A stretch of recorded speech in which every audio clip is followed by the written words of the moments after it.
We are live. We are live. We are We live for are the live. 15th episode of the On the Bump podcast. Big Wow, one big today. number. 15. Yeah, number Wow. 15. I mean, we've been doing this for at least 4 months? No, 3 months? No, almost Yeah. 4 months. Yeah. It's Pretty been a great crazy. run. Pretty crazy We're stuff. and we're we're finally here. We got some actual baseball starting next week. Yeah, and we have to apologize as this past week we did miss for some scheduling conflicts, but we're back. We should be good going forward. But a lot happened this past week. A lot happened. Obviously, Trevor Bauer goes to the Dodgers, which I will have feelings on in a second. We'll have a whole Nick Yeah, kind of message to Trevor. actually, we'll jump right into that because that's the hot topic. We'll jump right Go into for it. it. Yeah. Um, so obviously, you know by now what happened. I don't need to explain what happened on Twitter. I assume you know. If you don't know, Trevor Bauer and his team basically put the work in to. It's the word I'm looking for. Not fool, but troll a couple fan bases right Hoodwink, before bamboozle, led astray. led astray. Mama. But yes, this is how he. This was his whole free agent saga was kind of this way, and going into Friday, as much as I really thought the Mets were going to get him, I started to. It started to creep in my mind. Could this be a work by him because he is that kind of guy? A, B. He's a West Coast kid, so does it make sense if the Dodgers are back in? Is he not running up the offer for the Mets? Is he running up the offer the other way? And I don't think he was running up the offer. I truly don't. I just think he knew his decision. He can say in his tweets that he is so sorry. He didn't know till 5 hours before the decision was made. I think that is complete BS. Um, a lot of things between the website and between the video that was posted by him were ready for the Dodgers. Now, could you have had two videos ready? Of course. I think it's extremely unlikely, personally. Um, but my message to Bauer and Luba, and I'll start with Bauer, is get ready. As much as you want to apologize, when you come into Citi Field next year, just be ready. Oh, it's gonna be Because ugly. this is not the Citi Field of 3 years ago where the Mets were, we had a good fan base and they were out there. This fan base, as you saw last year and the year before, is out. It's selling out. And if there is fans this year, you better hope you come when there's only 10%, which we'll talk about in a second, because it's going to be ugly in Citi Field. It is. And he also better hope that he puts up numbers out in LA, because this whole free agency saga is going to look a lot worse if he goes and puts up a 4 ERA and goes 12-12. I mean, that's not impossible. That's not out of the realm of numbers that Trevor Bauer puts up. And my kind of hot takes that shouldn't be so hot surrounding this, he might be the fourth or fifth starter on that team, which Yeah. you're paying your number 4, number 5 starter 45 mil, isn't it, in the second year? Yep. 40. He's It's 40. Yeah, 40 then 45. Yeah. he's likely going to be the highest paid player at that point, if unless something crazy happens next offseason. I mean, I His haven't looked at the free agency list, but I don't see that coming up. he had one good year in a shortened season. He doesn't have a proven track record, and good for him, good for his agent Rachel Luba on cashing in, but I think this may go down as one of the worst contracts signed. So Yeah, I and really like think the Mets dodged a bullet. as a Met fan, I can't sit here and say I didn't want him. I think if we would have got him, it might have made sense. Because it's worth the risk. You need that extra star. If it works, it does. If it not, we have Steve Cohen's money, and hopefully that means we could just deal with mistakes now. Um, but I can't say that I'm not a little happy that I didn't get him. Mets didn't get him because there was that risk factor, and it's not like this was a Mookie Betts. If this was a Mookie Betts free agency and we were that close to getting Mookie Betts to come play center field, I would probably be pulling my hair out if he did the same thing. but it's a different kind Yeah, of player. an everyday playing situation. Yeah. And I mean, real quick, my message to Rachel Luba now. I think what she did, and I openly on this podcast loved Trevor Bauer and I loved Rachel Luba. Openly. Said it multiple times. I think what she did was a very bad move for her as an agent. Um, I think if she was somebody, let's say, and I'm not saying she can't be one of these kind of agents, but if she was one of the super agents, you can get away with something like this. She has two clients, baseball players, Trevor Bauer and Yasiel Puig. Two. So if you think that a team like the Mets that just negotiated with you and were basically scammed the day of, thinking they were going to sign you, that has came out. They thought they had Trevor Bauer locked up. And that all came out. If you think they're going to be able to negotiate with you in the future the same way they did this time, you're wrong. You're just flat out I wrong. just Because there's no way. Sorry. no, you gotta go. There's no way that if a player, let's just say Yasiel Puig goes out this year, signs a minimum deal, goes to the Rays and hits 25 home runs. Next year's looking for a bigger contract. And the Mets say, you know what, we could use a guy like Yasiel, which they wouldn't. But the point is, they're going to call Rich a little bit. It's not going to be the same discussion. It's not going to be he wants this. No, this is what we're doing now. We're not waiting for you. We're not waiting. We're not figuring this out late. We're not going down this road again. And that's part of the issue is what she has created. Now, good for her for getting her client the best possible contract, and that's great. That's all fine and good. It's awesome that the biggest contract ever came from an agent who's a woman, which is not very prevalent in this sport. That is also awesome.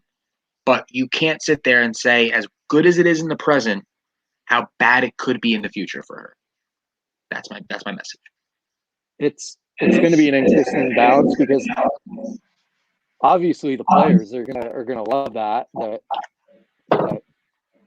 as soon as a guy had a opportunity to cash in, her her agency, her and her team were able to pull this off and get a guy who, except for one, has been a pretty pedestrian picture in my opinion. He's not bad, but he's not. He wasn't. He was the number 2 starter on a fringe team. Now you put him on the Dodgers, where Kershaw is obviously a first ballot Hall of Famer. You have Walker Buehler, who's up and coming and has proven himself to be a lights out guy. And oh, by the way, David Price is coming back, who was a key part of several playoff runs of teams who got to the World Series or won the World Series. And he had some playoff demons, David Price, early in his career, but he got over those. He exercised those demons and is in a place now where he's probably very confident in his stuff. He had a year off to rest, which is massive. Not rest. He did what was right, or what he felt was right for his family, and took the year off, which everyone was in their right to make that decision. And he's now coming back, likely pitching a full season, ready to go. So, and you get into a playoff series, and it's going to be about riding the hot hand if you're in a 5-game series. Who are you going to pitch? You're going to pitch Kershaw, Buehler, and Price. And then if you're up 2-1 in a series and you get to game 4 and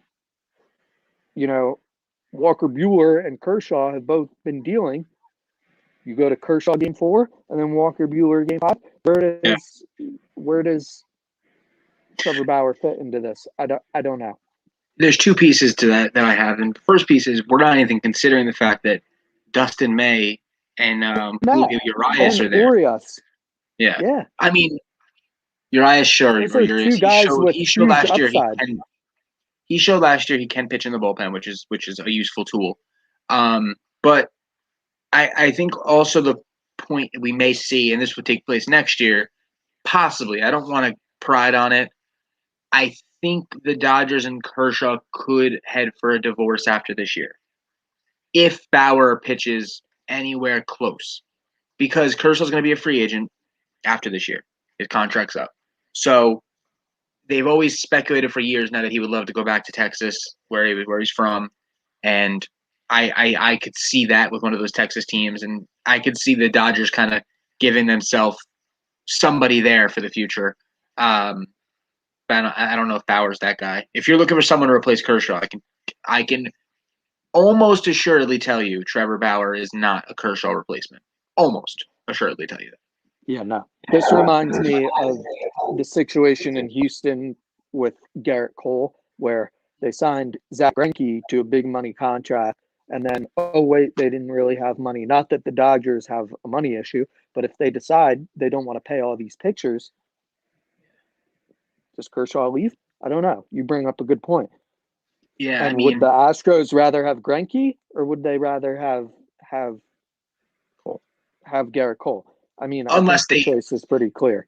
Unless they just knew outright it didn't matter what they did to Cole, he was leaving. Unless that was part of it, and then you're like, all right, well, because it could be same situation. The Dodgers could be trying to get an extension done with Kershaw, and he's like, no, I want to test free agency, and maybe they know what that means. I don't. But going off of what did happen in the Mets last Friday, we're going to transition into what's currently being talked about with the New York Mets. A lot of rumors going out there today. The first one, and it's been a big prevalent one, is the Cubs, the Mets, Bryant. That's the news we have today, is that the Mets have a lot of interest. We've heard it all offseason. They have interest in Chris Bryant. And it seems like the ownership knows the Mets are close. So they know they can make another big move here, and they need to. And it didn't matter if it was a pitcher or a hitter. They just need a big move. And I personally love Chris Bryant. I think he'd be a great fit. I think they also realize at third base it can't be J.D. Davis. Without the DH, it just can't be J.D. Davis at third. And if they can use him in a trade right now, even though a lot of people expect the DH to come back next year, is what I'm hearing. Bizarre. They need someone at third that can play it. I heard today, obviously, Chris Bryant. Eugenio Suarez was a guy that was talked about out in Cincinnati. And as of recent now, this is a guy who's been kind of all over news all offseason. From WFAN is Craig Carr and Evan Roberts, their Twitters. They're hearing speculation that the Mets have reached out to the Oakland Athletics about Matt Chapman. That would be something. I think what it really comes down to it is the Mets just are realizing they need a third baseman. I think that's really what it comes down to, and they're actively searching for that third baseman. Do they flip the kid? I forget his name. His name escapes me. That they just got, and we'll obviously talk about that trade later. Do they flip the kid they just got? Lee? I don't know. They just traded for him last night. Yep. Yeah, Lee. Khalil Lee from Kansas City. Yeah. Do they flip him in a trade along with J.D. Davis? I don't know. I mean, they outright definitely could. I think they like Khalil Lee a lot. I think they know how their first of all their minor league system is not that deep. And second of all, it's getting deeper, but it's not that deep. And their outfield is really not that deep. The closest one they're going to have to even double-A ball that's worth anything, in my opinion, is Pete Crow Armstrong, who was drafted last year. So they're not close there. So if they can keep Khalil Lee, I've heard great things about him. I am worried with that trade that there's two players we named later. I don't think they're going to be the usual player we named laters. I think they're going to be a little bigger than we were used to. So I'm interested to see what we gave up for him, because it's not just the kid we got from Boston and the flip. It's not just that. So I am interested to see what else we're giving up in that. Maybe that is hinged on what other moves we're making. Maybe we're trying to keep our options open. I don't know. Do you stick – this is a bold option here. Do you stick J.D. Davis, you convert him to a center fielder maybe? Is that possible? I would rather put a pitcher out there. If that's a fair response to what you just asked. The real thing is I love J.D. Davis.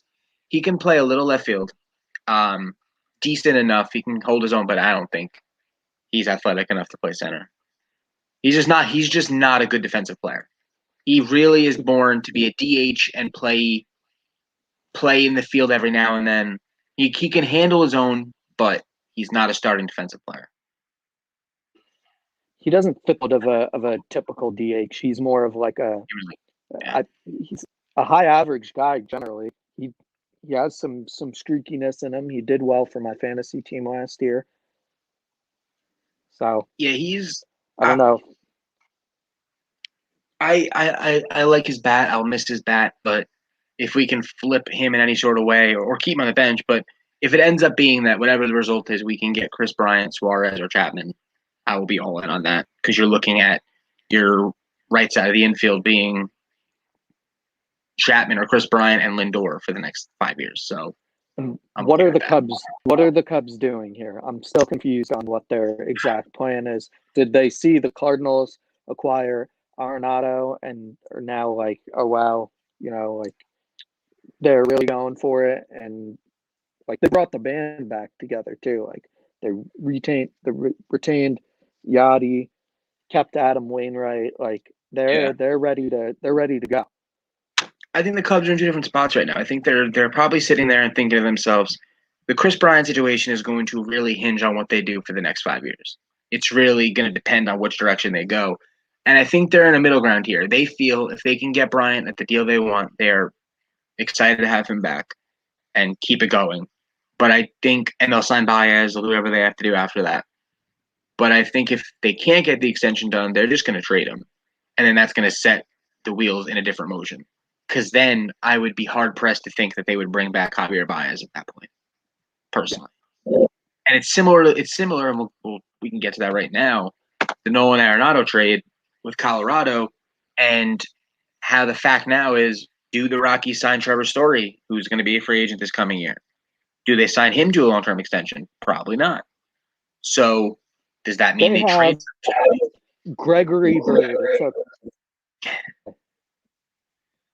So, yep, we have Greg Bird, so the Rockies will be fine.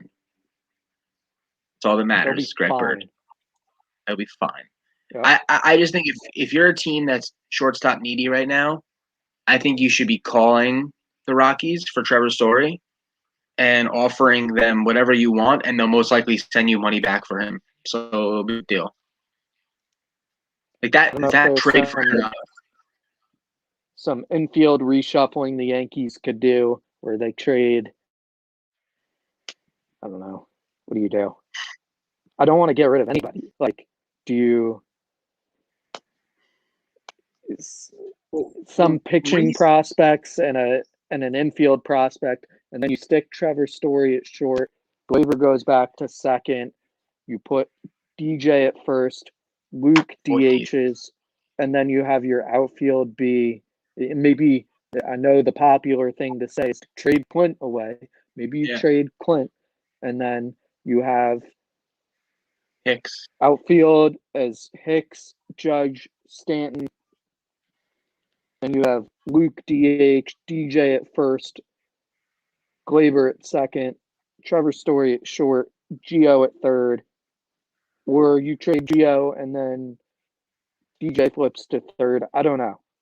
Yeah, that would be a trade I would like the Yankees to try and figure out, but I doubt they will. I mean, back to the Arenado trade. It's just, the prospects they got are okay for the. I mean, if there was, no, this is the thing you have to remember the same kind of concept with the Yankees trading for Giancarlo Stanton. Not a lot went into it because of the contract. I mean, what did the Marlins get? Starlin Castro and some low-end pieces? That was just, Stanton, you could argue, I'm not saying the trade was a bad trade, but what the Yankees have gotten out of the past 3 years or so due to injuries, but is he worth his money? He's a great player, but is he worth his money right now? But who's to say Nolan, who, if you look at his splits, who's to say he's not going to fade out? Nolan's like one of the best defensive third basemen, if not the best defensive third baseman in baseball. Stan was one of the best. That's not going away. Stan was one of the best defensive right fielders. That's different. It's the outfield. It's different. I guess, but I just think the contract plays a role. Now the problem The is there's no defense. corner outfielders are you just kind of stick someone out. No offense, you But kind of stick someone out there who's you need them in the game for their bat, and you're trying to put them in a place where it's going to be minimal effect defensively. One of the pieces you touched on to make, I mean, you didn't touch on it, but one of the pieces is if they didn't also send money back, like if the Rockies That also didn't just send money for no reason, I think that changes the whole narrative of the trade. I think that sending money just makes them look stupid. that was the whole bizarre thing to me. I mean, Like, where the Marlins were in the Stanton trade, there was no possibility like that trade didn't make sense. Or that contract didn't make sense for them anymore. They already got rid of Ozuna at that point. They got rid of everyone else. We know the tragedy surrounding Jose Fernandez, and that kind of just all of that kind of just torpedoed the franchise to a point where it made no sense to have this $40 million outfielder surrounding a bunch of AAA guys. Where the Rockies, not saying they were good, but you have Trevor Story, you have Charlie Blackmon, you have Carlos Gonzalez, you have some up and coming pitching talent. Herman Marquez is like 24 years old. You have Kyle Freeland. You add a couple arms to that, and you retain Arenado. And I get the NL West is a beast with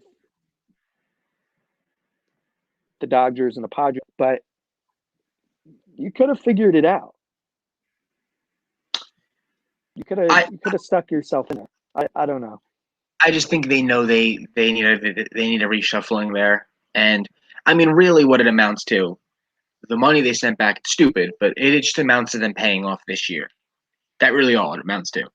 All I'm gonna Is this say year? is they better fully tear it down if they're tearing it Yeah. down. You got to trade Trevor Story, get Charlie Blackmon out of there. Even Carlos Gonzalez, isn't he still there? Carlos Gonzalez. No, I don't You think get so. rid of Marquez. Is he not? You get rid of Herman Marquez. Marquez. He's Herman like Marquez is good. 24. He's Yeah, good. but you don't want to pay anybody right now, and he's gonna be in the market for a contract sooner than It's later. it's just amazing to know how many over the last like decade, let's say, how many like elite players the Rockies have had, and they've really have Yeah, I nothing to don't know show what I for it. was thinking. Carlos Gonzalez is not in the league anymore. I don't know what I Yeah, was thinking. well, he's trying to sign a new deal. That's Give him credit. But the Rockies have had Todd Helton, Troy Tulowitzki, Nolan Arenado, Trevor DJ Story, LeMahieu. DJ LeMahieu. I mean, I think he's different because he wasn't anything then. He was good, but he wasn't what he is now. But Nolan time in St. I mean, Louis, they could have. Think of the pieces they could have. Their infield right now could be whoever plays first for them. I can't even recall right now. DJ, Trevor Story, and right, Greg Bird at first. Like crap, what an infield. Greg Bird at first, DJ at second, Trevor Story at short, Nolan Arenado at third. That's a team. That's a squad. You got a solid infield. You frozen. You're frozen. Frozen. Nick has frozen.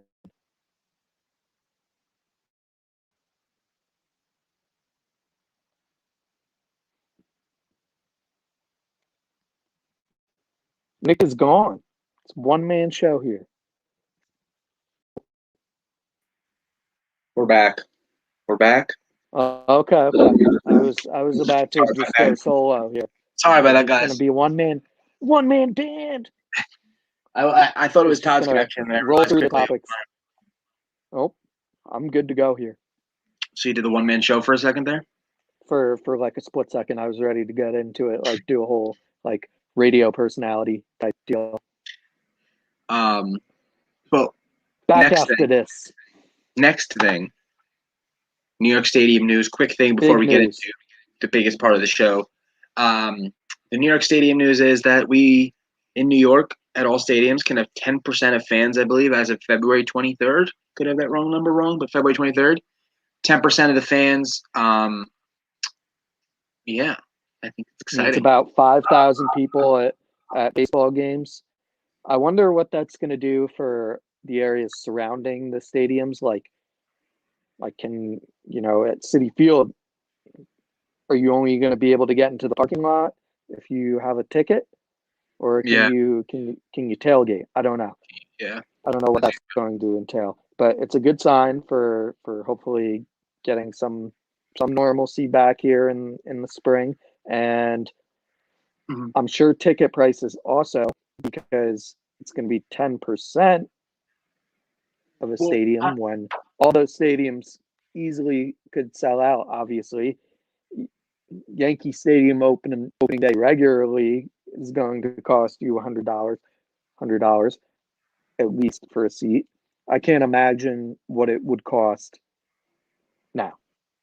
Ticket prices. I mean, we saw what the ticket prices looked like for the Super Bowl yep. with a third of. Obviously, this isn't the Super Bowl, but with a third of the stadium being open, ticket prices where you couldn't get a nosebleed seat for less than $10,000, $15,000. for for those for those watching, in the middle of Todd's talking just now, I just had a baseball in my hand. I just hit myself right in the face with the baseball. So that'll be on Instagram. We'll definitely clip that up and put that on Instagram. Sorry, Todd. Keep going. We need a graphic team. We need a graphics guy to kind of get us some spiffy graphics for the Instagram. So we'll make a shameless plug here too for the Instagram account that just was put up this week at On the Bump DSN. Follow us. We're going to be posting like we do on Twitter. Want to get into the Instagram space a little bit more just because it's a little more visual. We can post some polls on our stories too. Maybe we'll do that after kind of we predict some of the NL East here, kind of what some over unders. I'd like to incorporate that into this too, in terms of setting an over under for wins losses. Maybe not So, related to Pagoda, but kind of our own thing. But yeah, question. My question for you before we get into that preview: Have you uh, looked at the official over under numbers yet? no, So we could play a game without looking. After we predict each team, we'll guess what we think what the over under the will be. okay, yeah, So I neither like one of that. us have looked. At least for this week, it'll work because you never know if we'll see it for the rest of the divisions by the time we get to it. But for this Right. week, it'll work, and we'll play that. So with that being said, we're starting our MLB preview, the DSN MLB Okay. preview. Each week we will do a division. This week we are doing the National League East, and then so on and so forth, leading up until the regular season. We'll have some other stuff in there as fillers to try to get ourselves the whole preview for the MLB. So should be a And good time. we planned the NL East because we were potentially expecting a significant guest Yes, who some would call a tank, but significant, significant in different ways. oh, he is significant. He is a friend of the podcast, regardless of whether he wants to be our friend or not. Yes. So hopefully it could still work out one day. One One day day, we would hopefully it could still work out open call right now. I'll just say it openly. Frank openly. the Tank, if you are listening, if you are out there, Frankie, come on the show here. We will talk Yankee Stadium versus Citi Field. What you think of the concession options at both of those, the food concession options at both of those stadiums. Your hot takes for wherever we're at in the baseball season at that point, whether it's still spring training or we're in the middle of the season. And yeah, all of that. Come through. I We'll tried talk. like Same hell. to Jared Carabas, same. Come talk. Same. I want to hear you spit some game about your Red Sox. We'll talk Yankees, Mets. I want to hear why you think your team traded away half their assets, and you still think they can contend. A separate plug to a different podcast if you listened. Not section 10. what's that podcast called? Starting Nine podcast, Jared Carrabis' podcast. They had the Red Sox GM on, I think, yesterday. Pretty good talk about why they traded Mookie Betts and stuff like that. So definitely go give that a listen. Interesting. But yeah, Frank, we tried to get him. We actually had a good shot at getting him on. But Frank plays by his own rules. He flies by the beat of his own path, and you got to respect that. He's the tank. Getting into the preview, jumping right in. Starting with the National League East today, as you guys have heard before, we're going to guess the lines on these teams. And then we will figure out the over-unders and figure out our breakdown of each division, each team in the division. And we'll go from, I guess, bottom to the top. So we will start with who would you start with, Todd, if you're saying the bottom? I don't think you'll agree with me here. I still think it's the Nationals. I don't know about that. I mean, we can start with the Nationals. That's fine. I think it's the Phillies. Whoa, no. I think it's the Nationals. I think there are a lot of holes on that team that haven't necessarily been addressed. They had a good run. It was kind of 2015 Royals-esque to me, where, as we've seen with the Royals, though, they might be pulling a renaissance here, but I'm not so much as confident in the Nationals. Of course, they have one of the odds-on favorites to win the Cy Young Award right now in Max Scherzer, obviously first ballot Hall of Famer. He's won a couple of Cy Youngs before that. But yeah, outside of that, you got Juan Soto. You got, I'm not sure what else at that point. Yeah, obviously the Nationals have some pop. We've talked about them throughout the offseason. They're going to pitch well. I think first of all, we should say this NL East, I think, is going to be a tough division. Not necessarily. I think the top two teams will be Mets and Braves. I think one way or the other, Braves, Mets, Braves. 1-5, this is going to be probably one of the best divisions. And like we do every year. So finishing fifth in this division might mean you're a 78-win team. Yeah, I agree with that. Their infield isn't terrible. It's really boom or bust with guys like they signed Josh Bell. They have Josh Harrison. Starlin, obviously, is kind of a boom or bust guy. He's a guy. Trey Turner. Those are all guys in my mind. The two constants on that team are Trey Turner and Juan Soto. I mean, I don't know who else is a constant on that roster when it comes to injuries, durability, consistency. Hitters or anybody? Both. I mean, Strasburg is an injury. Been pretty healthy for a few years. Injury. Strasburg's been healthy. He's had his hiccups. He's seen his velocity go down. World Series MVP. Yeah, it was a flash in the pan year, in my opinion. You got Jordan Zimmerman still, right? No. They signed Brad Hand. No, they got rid of Jordan Zimmerman. Yeah. Patrick Corbin. Yeah, Patrick Corbin's there, who Yankee fans were hot after. I believe he is a Yankees, or was obviously a Yankees fan growing up. So I don't know. That team's really hit or miss, in my opinion. They could end up in a good position. They kind of started out the same way last year. They started out in 2019, where they were really cold at the beginning. I believe they were exactly 19-31, 50 games in 2020. And that's the same place they were at in 2019. Obviously, a lot more time to play catch up in a full season versus when you're 19-31 and have 10 games left. That doesn't leave you much time. You're at that point, what did they finish? 26-34. So they went, I believe, isn't that what they finished? So they went. That's 9-3, or what am I? That's 7-3. I mean, math. Yeah, 7-3. 7-3 during the last 10 games. So they were starting to put it together, but obviously ran out of time. So it's going to be a matter of Can they remain consistent? And I have questions. I think for starters, I think Davey Martinez is a good coach. I think he can handle that lineup pretty well. I think, like you said, Soto and Turner are the anchors of that lineup. Pitching staff, if they can stay healthy, that can really change the dynamic of their whole season. You're going to get out of Corbin.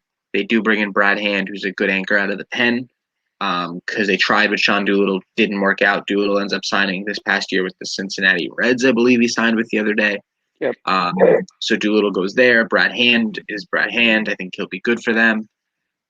They do have some young pieces out there in Washington. I believe it's Luis. I'm going to botch the last name. It's either Luis Gomez or good shortstop. Regardless, he's a good shortstop prospect. Is the point I'm trying to get at. I believe first name is Luis. Luis Garcia. Luis Garcia. That's exactly what I'm thinking of. You have Victor Robles, who showed some signs last year in center field. You do lose Adam Eaton. So it seems like you lost a couple of your big veterans and brought back in some I don't want to say long shots, but they have Josh Bell. They bring Kyle Schwarber in. Schwarber's a big bat for them in some cases. So there is a chance. You have to look at this lineup and say, if everyone stays healthy and things go right, this could be a 90-win team. It's not that far off. It's not that far off. And the thing with this division is you could make an argument for any team finishing in any position, and no one's going to think you're crazy. And that's nothing. That's not to say, it's not a mediocre division where all the teams are going to be within 75 to 80 wins, where you've seen in past seasons where an 80, 82, 83 win team wins the division. This is any team could end up winning 75 games, and any team could potentially, except maybe the Marlins, win 95 games. I agree. And we'll get into, obviously, the rest of the team. So starting for you, we'll do all the prediction on the over-unders, and then we'll look them at all at the end. Because if I look up one right now, I'll probably see them all. So we'll start with Todd. Couple things here. Two things. Prediction I want. What is your prediction on their over-under? What number is their over-under? And where do you think they finish in the division? So I would say their predicted over-under is 80.5. Don't look up. 80.5. And I would say they end up just under that.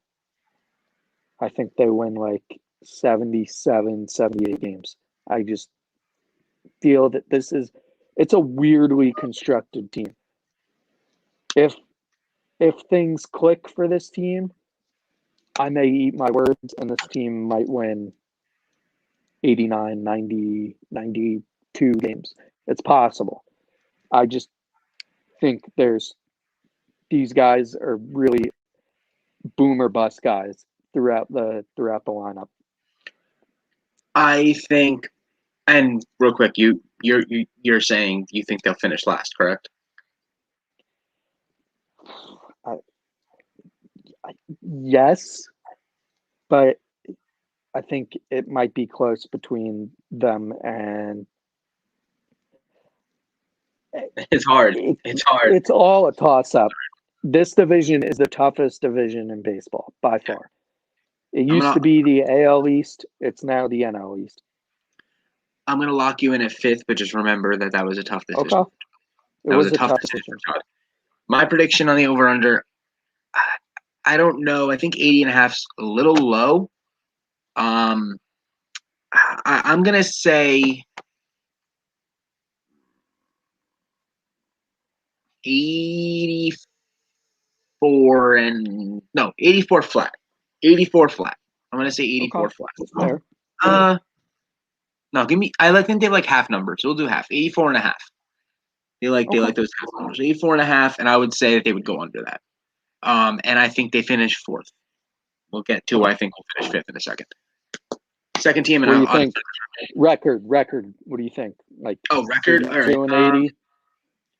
No, I think 80 and 82. I think right under Okay. 500. Okay. And you think what? What did I say? Like 78? Oh, 78? So 78 and 84? Yeah. Got the predictions there. Next team, I'll start it up in this one. We can lock in right now. I think this is my fifth place team. It is the Miami Marlins.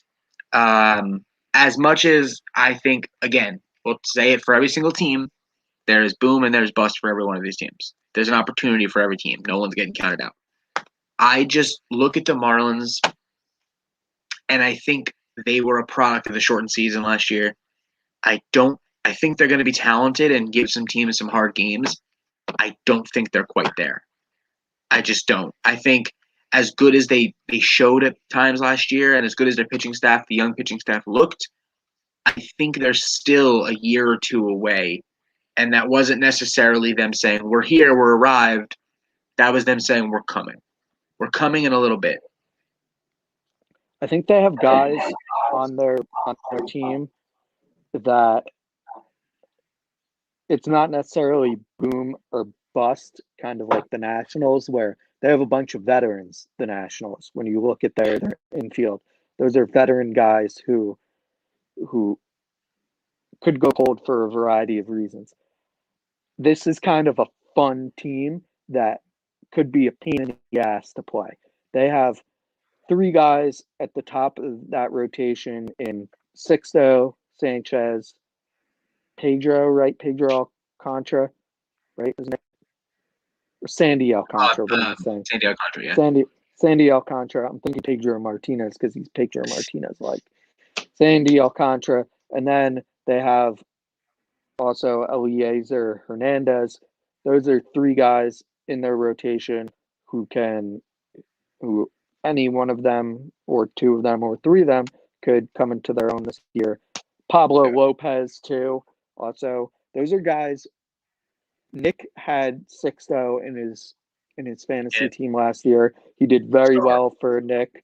I had, I believe, Sandy at times. I had Sandy Alcantara, and then the COVID outbreak kind of hit the Marlins, and we had to drop their players at various times because of that.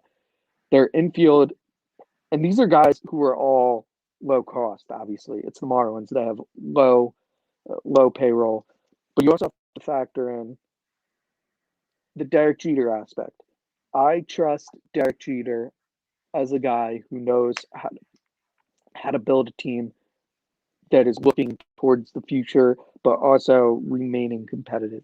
And bringing in a GM with as much experience as someone like Kim Ng has is going to be huge for this franchise. I think it brings having those two at the top of this franchise brings a huge amount of credibility to them for negotiating for free agents and negotiating also surrounding trade deals. So I think it's going to be very interesting. If you had to pin me on an over under for that team, I would say their over under would probably be lower than what the Nationals would be. So if I have the Nationals at 80.5, I will say the Marlins are at 77.5, and I say they go over. I say if I have the Nationals at 78 and 84, let's put the Marlins at 80 and 82. I think they showed something last year.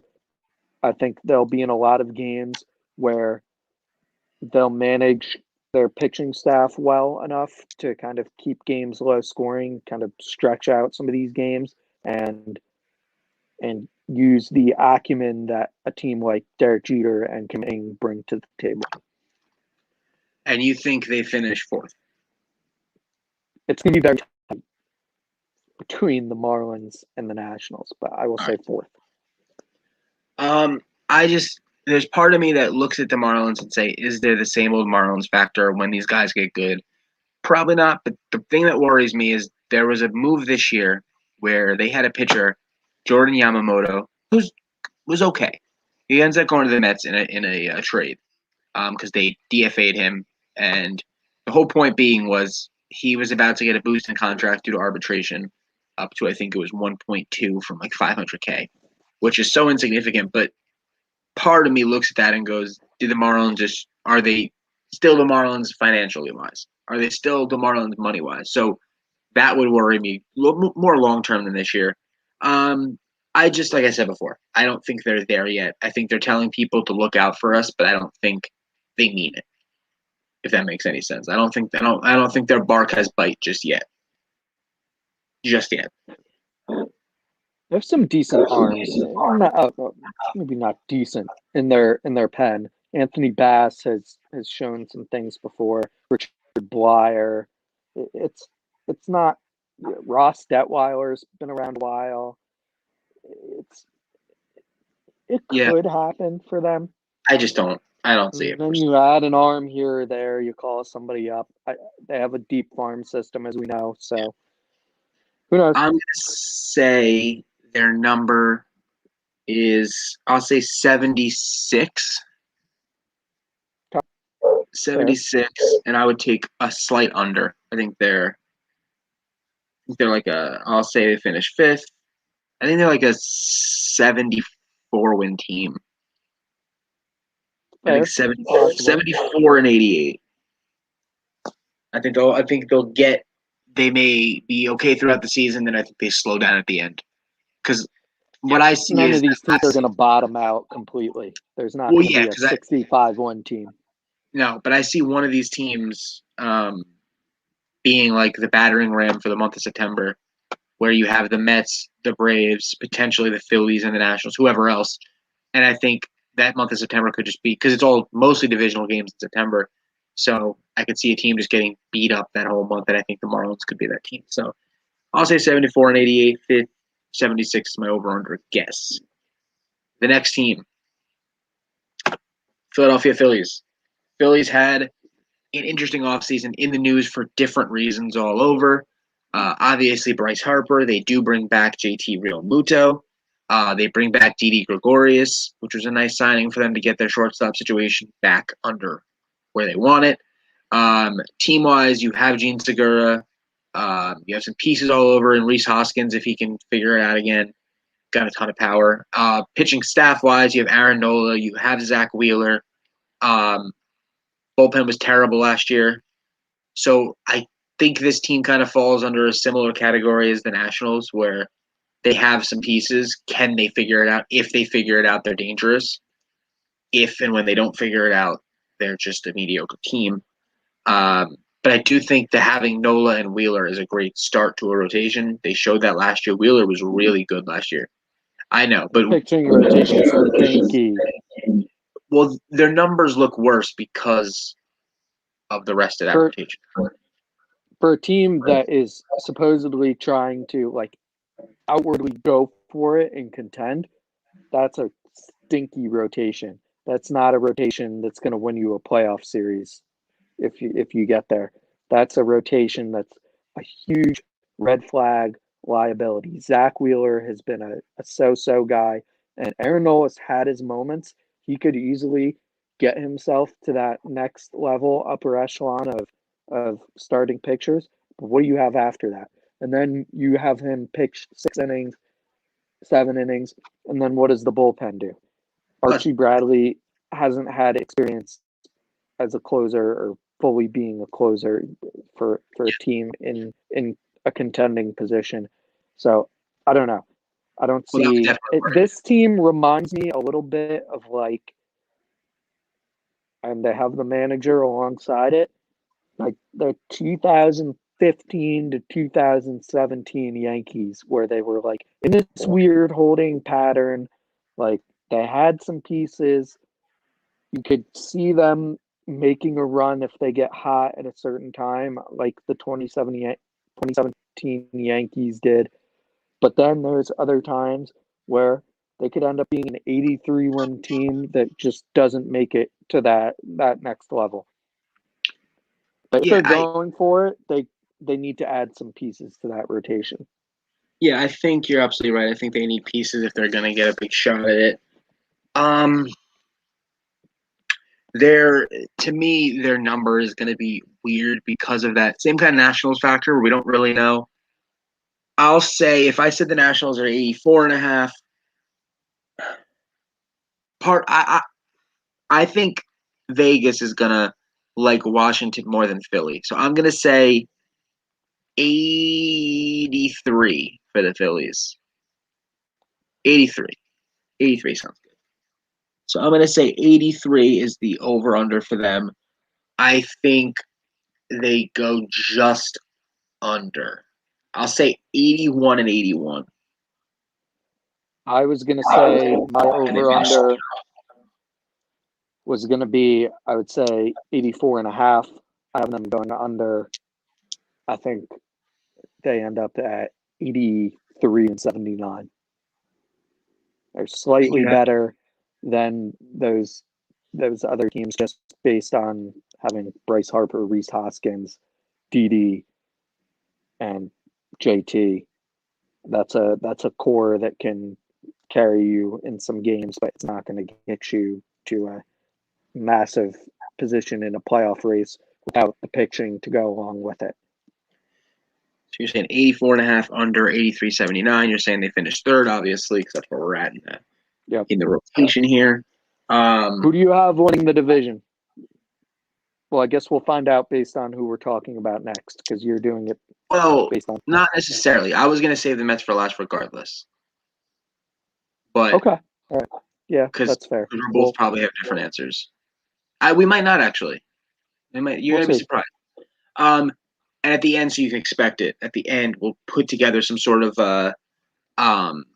your prediction on the MVP of the division and the Cy Young of the division. And at the end of all this, when all the whole previews are done, we'll put all the predictions up in a chart or something and make something look nice. All right, next team, we'll just do the Braves then. I think Braves are very good. And I think that they are deep lineup. Their pitching has been fortified a touch. They're still missing, I think, one more starting pitcher, but they'll find that. I think what they really swung and missed last year in free agency, which really would have helped them, was Madison Bumgarner. I think he was the perfect fit for this rotation. He would have been that guy that can eat innings, can be big in a big game for them because they clearly missed a guy in the big game last year. You have Max Fried, you have Mike Soroka. These are guys that can ball out for you. Your bullpen, I believe, is Charlie Morton now. That was the big addition for them. So he could take that Bumgarner role, potentially. Ian Anderson. That lineup is deep. Acuna, Albies, Freddie Freeman, Ozuna is back now. Dansby Swanson, Austin Riley. I mean, they have prospects upon prospects. Travis d'Arnaud was a monster last year. They have prospects underneath him. I mean, they are loaded. And no spoilers here. They're my pick to win the division. They're just my pick. As a Met fan, this would be the 1 year it wouldn't be a homer pick to say they could, but I can't. And now, if the Mets go out this week and get Chris Bryant, I think I could change my tune a little bit. But right now, as teams are constructed, I think Braves win this division handily. No, I shouldn't say handily. I don't think that's what I'm going to go with. But I think even if the Mets got Chris Bryant, I still put. I mean, the Braves. If the Braves won one more game, they would have won the World Series. I'm pretty sure they would have beaten the Rays in a series. I'm fairly confident in that. Just based on they had equal, maybe slightly less pitching prowess, just because the Rays have the best bullpen in baseball by far. But their bats that's a team that is, if the Dodgers weren't around, you could say that's a team that could be in 3 World Series straight, where they end up kind of being a powerhouse team. I mean, you talk about Ozzie Albies, you talk about Acuna, you talk about Freddie Freeman. All of that made me question whether they would bring back Marcell Ozuna, who was a key contributor to my fantasy team, carried me to the finals of our fantasy baseball league. I also had, who else did I have? I had Ian Anderson at times. He helped significantly. And I had Travis d'Arnaud for a time, who when Travis d'Arnaud gets hot, he's one of the best catchers in baseball. Problem is, he doesn't put it together for a whole season. But Yeah. if you get stretches of Travis d'Arnaud, he's a guy that can win you some baseball games in his hot stretches. Obviously, Acuna's or what's his name? Why am I blanking now? All of a sudden, Marcell Ozuna is one of the best players in baseball, one of the best bats in baseball. He's proven that the past few years. It's clear. Pitching wise, they have some of the best young talent in baseball in that aspect, where they have Ian Anderson, Soroka. What's the other? I'm blanking again. I'm Max just drawing Fried. blanks right now. They have Max Fried. Max Fried. Max Fried was on my fantasy team, also key contributor, one of the best arms in baseball, as Ian Anderson. fantasy ranked him. Yep. And Charlie Morton is a guy, you want a guy in a veteran pitching situation, in a veteran situation where you need a guy to give you 7 innings and keep you in the game. The worst he's going to do in a playoff game is give up 3 runs. He's going to keep you in a game. The bottom is not going to fall out for him. He's a guy that, especially for these young arms who need to be able to pitch in great situations, he's a guy, or pitch in high pressure situations, he's a guy you want around. So I would put their over under at 94.5, and I'm going to say they go slightly over. I'm going to say they finish 96 and 66. 96 and 66. All right, so I'm pretty close in the over-under department. I think they're a little higher in the wins. I think I have the over-under at 95.5. I think they go over. I think they actually win a ton of games. I think it's going to be close to like a big-time season. I think 108 wins. Whoa. 108, 54 loss. I think they're really freaking good. And I think they're going to hit the crap out of the ball. You think they're better than the Dodgers? Because that's what that's I mean. That's a good 108 question. Team is that would be one of the best regular seasons of all time.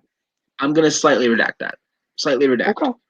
I'm going to go 103. Wow, that's big. That's 5 wins. Yeah. No, because it makes sense. It makes sense. I'm going to go 103 and 59. I think that feels better. That feels more comfortable for me. So 103 I just feel like this division in the dog is the summer, people are bash each other around here a little bit. Yeah. I mean, yeah. I'm happy I redacted. So 103 wins, 103-59 for the Braves. I think it's where I like them. I think they're going to have a very, very good season. I think they'll be competing with the Dodgers for number 1. And the final team of the division, and last but certainly not least, is the New York Mets. One we all know well. The New York Mets. We all know well. I think we talk about the Mets in the podcast, so I don't have to break down each move and each everything, but a deep lineup that was really hit the crap out of the ball last year, just fell short in certain departments, and they weren't ready. I mean, they weren't even close. I think this year they are a bona fide playoff team. You add Francisco Lindor, it's not even a discussion. And they still maybe have some more moves in them, so we'll see what happens there. But again, I think they finished slightly below the Braves. I just don't think they're there yet to win a division. But it doesn't necessarily mean they can't win the World Series. I think you can argue that a team – I'm not saying this is the case here, but you can argue that a team can be – Plenty of wild cards have won the World Series. Exactly. And it's about how you're – so you can argue that a team can possibly – I don't think they'll win the division, but I think they have a better shot than that team to win the World Series. It is arguable because the way teams are built. And I think if you get guys pitching well, and if we get to a playoff series and you have to go face to face with Jacob deGrom, Marcus Stroman, and Noah Syndergaard, and they're all pitching the way they can, and you're talking about you still have drawing the blank from the Indians, Carlos Carrasco in the wins. And he's just sitting there, and he could be just as good as any of them, besides DeGrom, probably. So people are underestimating that process or that part of that trade. Great. He might be better than Trevor Bauer this year. It's possible. I mean, if you look at their numbers, and I did this a couple of weeks ago, I don't have the number in front of me, but if Yeah, I you take remember out, you. yeah, if you take out Carrasco's 32 and 33, 32 and 33 years, his age years in the league, their numbers. I think Carrasco has like 5 more wins. I think his ERA is like a half a point better. Like the numbers are all in Carrasco's favor. Now we're talking about a guy who's 33 and a guy who's coming off a Cy Young season. So obviously there's a difference because Bauer, if he's anything like last year, he's worth the money. Um, I mean, that's another discussion. If he's actually, He, even if he is a dominant pitcher, is he still worth 45 million? That's a whole different he's no question. spring chicken either. Yeah, he's 30. He just turned 30. Yeah. Bauer. So my official prediction, official stance on the New York Mets. I think their over under comes slightly under the Braves. I think it'll be 94 and a half. I do think they go over ever so slightly. I think the top end of this division can win some games. I'll say 96. I'll say what you have for the Braves. I'll say 96 and 66. And I think they finished second. I think the top of this division is built. I think there's going to be, and obviously I don't want to spoil the rest of the NL, but I think there's going to be 4 teams that dominate in the standings. And that's, I won't even say who. I'll just keep it at that. I'll say second place, 96 wins, a strong, obviously strong second place team. Similar to a few years ago, and I think the Cubs and Cardinals both won like 98 or 99 games. That was the year that Cubs, Cardinals, and Pirates all won a ton of games. Like Pirates were the second wild card with like 90 something wins. I mean, this is years ago. This is when they had McCutcheon. But sounds similar to that. I think they finished second, obviously. 96 wins. Give me the over if it's 94 and a half. So, I mean, like you said, we've touched on the Mets plenty in this podcast. There's going to be some of the wild cards for me for the Mets are what Uncle Stevie does. If he sees, if we're getting towards the trade deadline and the Mets are 3 games back of the Braves and there's a clear hole in this team that would put them over the top, does he get the trade wheels moving and put the Mets in a completely different position than they would be without that trade move? I don't know. He's kind of indicated that he also wants to stay the course a little bit and build this team from top to bottom, meaning keep the farm system intact and replenish it when possible. But he also wants to contend. So he's kind of didn't he put a mandate kind of on himself to win a World Series within 5 years, 3 years? 5 years. I don't remember. I think you're right. I think it's 5. I think 2 years is something else. I think it's 5 years. So he didn't buy this team to not contend. So he's going to do, even if I think even if the Mets, start off awfully, say they're 500, say they're 20 and 30 through 50 games, they will figure something out to remedy the situation quickly. He's not going to sit around. He's not like the Wilpons where they're just kind of content to keep the money moving and recoup their losses from the Bernie Madoff days. So it's tough for that reason to put an over under and put a prediction on the Mets just because there are so many external factors with the Mets at play that could completely flip their prediction upside down. I've seen what Pacoda has the Mets at. I don't remember off the top of my head anywhere else just because I was pretty shocked to see them. I was more shocked to see that the Braves weren't first in their prediction. Pacoda had the Mets at 96 and 66, which you have the Mets at, but they had that 96 and 66 winning the division. I think the over-under on the Mets is 89 and a half, and I have them maybe just a smidge over that. I say, just as constructed, I say they win. They go 71. 91 and 71. I think it's fair. I don't think it's that crazy. I don't think it's that crazy at all. It could And completely change. I'm They could pulling. go. They could win 100 games. It could. You know, Okay, so I'll start from the bottom to the top. We'll start where we started with the Nationals. You said 80 and a half. I said 84 and a half. The number was 84 on the button oh, for the okay, Nationals. pretty close on your Marlins. part.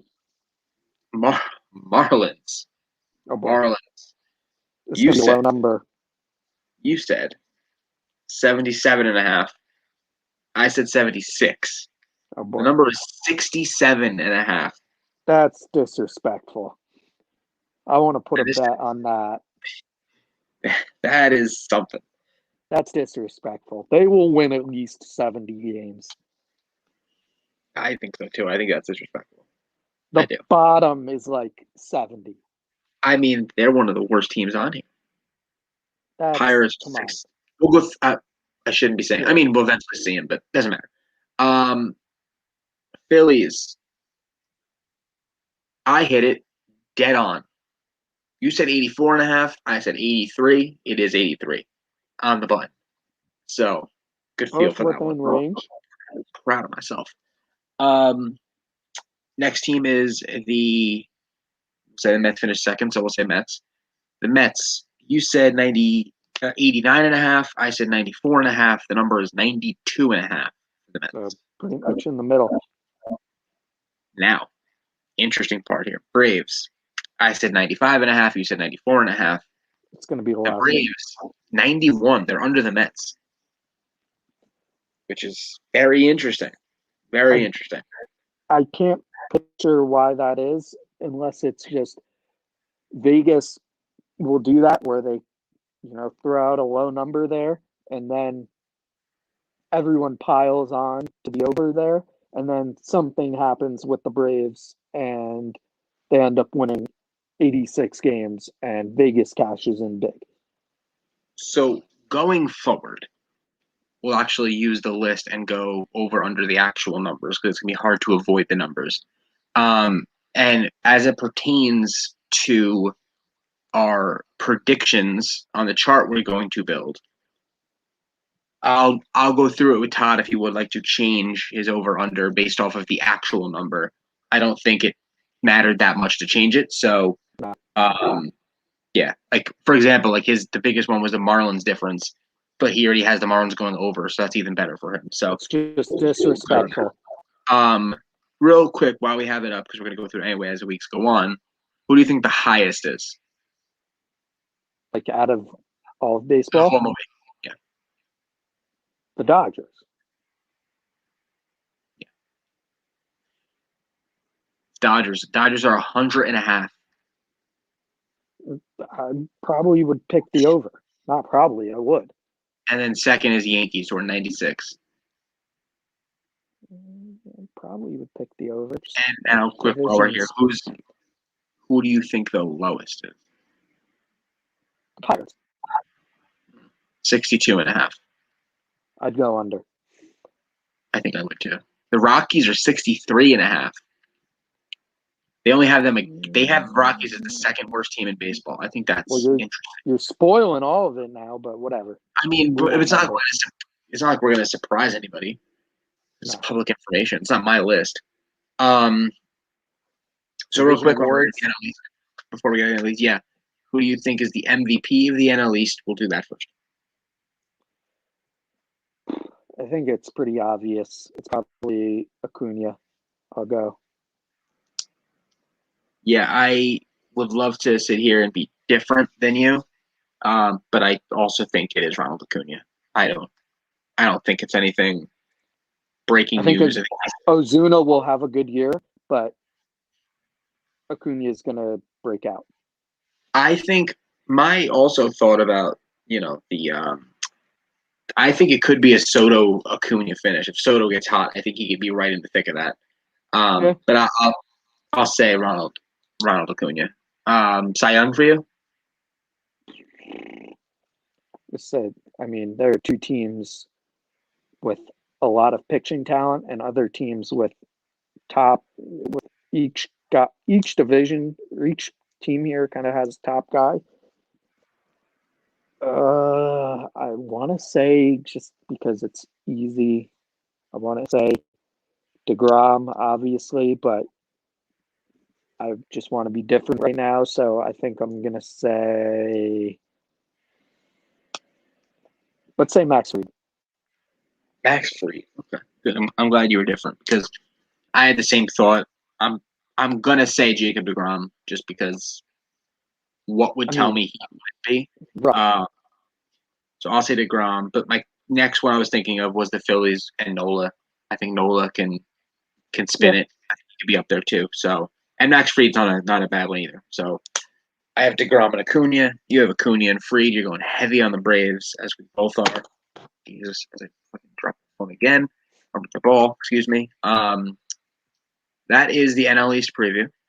Next week will be the NL Central preview. We'll go NL East, NL Central, NL West. And then we'll go to American League. So that'll be fun. Maybe we'll go reverse American League so we finish up with the Yankees. I don't know. We'll keep you on your toes. But yeah, that's the MLB preview. That's Todd. We are deep in this podcast. We want to do a quick history for us if you have anything. Oh, right.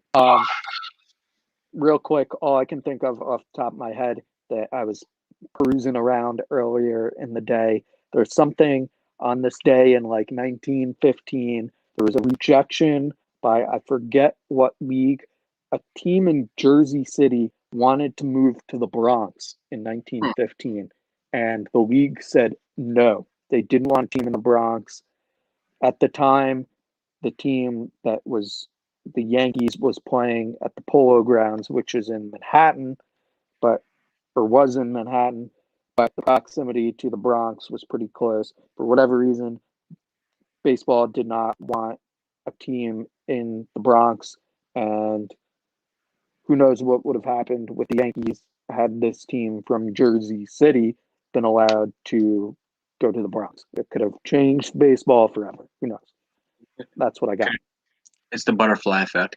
Oh, yeah. Thank you guys for joining us today. As always, we expect to be here on Thursdays. We'll keep you updated if anything changes. And yeah, enjoy the episode and keep watching for the MLB preview. Follow us on Instagram. Pod coming out on tomorrow on Spotify. You can post the link. Yes. Pod coming out. Yeah. So we'll post the links up. Instagram is at on the Instagram on the again? bump DSN. On the bump DSN, same as Twitter, I think. Yep. So yeah, thank you guys for joining us, and we'll see you next week. See you. Amen. Oh, we're still not.